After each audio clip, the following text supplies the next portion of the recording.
Assalamualaikum warahmatullahi wabarakatuh. Saya Ani Fitria dari Prodi Akuntansi kelas A akan menjelaskan mengenai Pancasila sebagai sistem filsafat, yaitu tugas dari mata kuliah Pancasila. Nah, pengertian filsafat. Filsafat secara etimologis berarti cinta kebijaksanaan. Pengertian filsafat berdasarkan watak dan fungsinya ada 5. 1. Informal.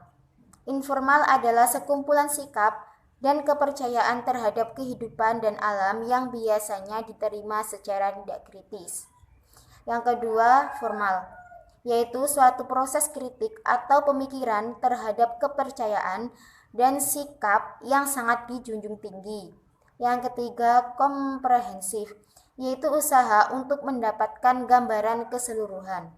Yang keempat, analisis linguistik, adalah analisa logis dari bahasa serta penjelasan tentang arti kata dan konsep.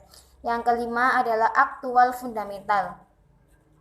Aktual fundamental yaitu sekumpulan problematik yang langsung mendapat perhatian manusia dan dicarikan jawabannya oleh ahli-ahli filsafat. Jadi, filsafat Pancasila adalah penggunaan nilai-nilai Pancasila sebagai dasar negara dan pandangan hidup bernegara. Pancasila sebagai filsafat juga bahwa Pancasila mengandung pandangan, nilai, dan pemikiran yang dapat menjadi substansi dan isi pembentukan ideologi Pancasila. Nah, untuk sistem atau sifat filsafat. Yang pertama, bersifat koheren. Artinya, berhubungan satu sama lain secara runtut, tidak mengandung pernyataan yang saling bertentangan di dalamnya. Yang kedua, bersifat menyeluruh. Artinya, mencakup segala hal dan gejala yang terdapat dalam kehidupan manusia. Yang ketiga, bersifat mendasar.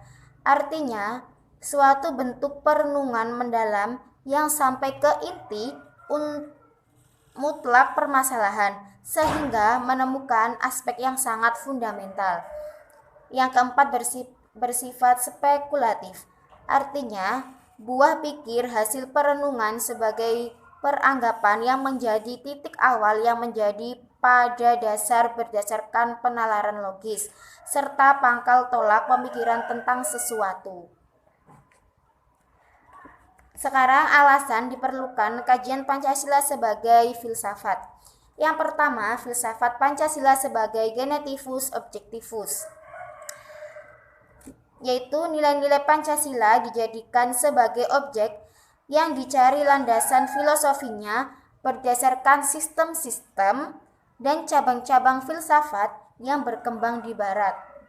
Yang kedua, filsafat Pancasila sebagai genetivus subjektivus.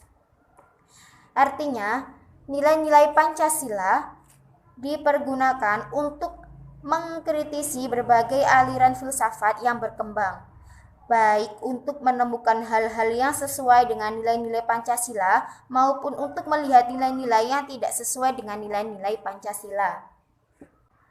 Pancasila sebagai genetivus subjektivus memerlukan landasan pijak filosofis yang kuat yang mencakup 3 dimensi, yaitu landasan ontologis, landasan epistemologis, dan landasan aksiologis. Yang pertama adalah landasan ontologis Pancasila. Landasan ontologis Pancasila artinya sebuah pemikiran filosofis atas hakikat dan raison d'être sila-sila Pancasila sebagai dasar filosofis negara Indonesia. Yang kedua adalah landasan epistemologis Pancasila.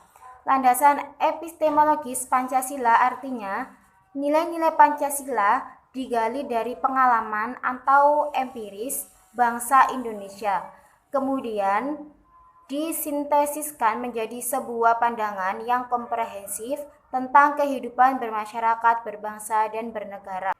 Yang ketiga adalah landasan aksiologis Pancasila. Landasan aksiologis Pancasila artinya nilai atau kualitas yang terkandung dalam sila-sila Pancasila. Sila pertama mengandung kualitas monoteis, spiritual, kekudusan, dan sakral. Sila kemanusiaan mengandung nilai martabat, harga diri, kebebasan, dan tanggung jawab. Sila persatuan mengandung nilai solidaritas dan kesetiakawanan. Sila keempat mengandung nilai demokrasi, musyawarah, mufakat, dan berjiwa besar.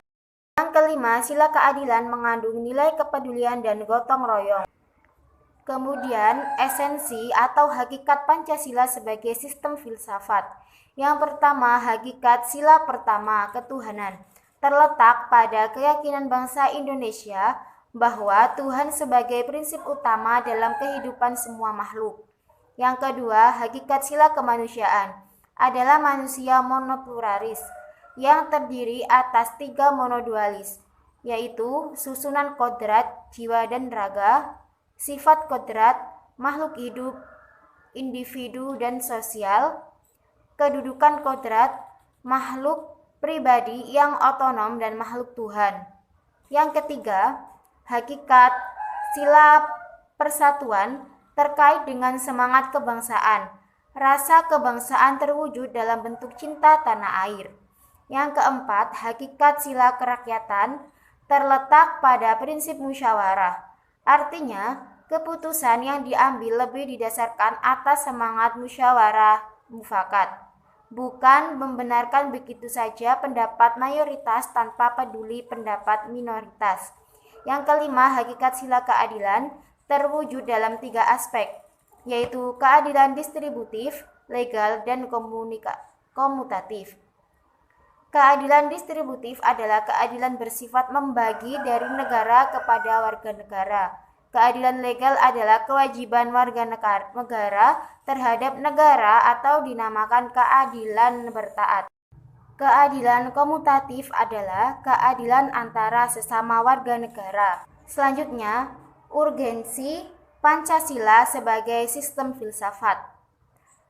Meletakkan Pancasila sebagai sistem filsafat dapat memulihkan harga diri bangsa Indonesia sebagai bangsa yang merdeka dalam politik, yuridis, dan juga merdeka dalam mengemukakan ide-ide pemikirannya untuk kemajuan bangsa, baik secara materi maupun spiritual. Pancasila sebagai sistem filsafat membangun alam pemikiran yang berakar dari nilai-nilai budaya bangsa Indonesia sendiri, sehingga mampu dalam menghadapi berbagai ideologi dunia. Nah, itulah yang dimaksud dari Pancasila sebagai sistem filsafat. Terima kasih. Wassalamualaikum warahmatullahi wabarakatuh.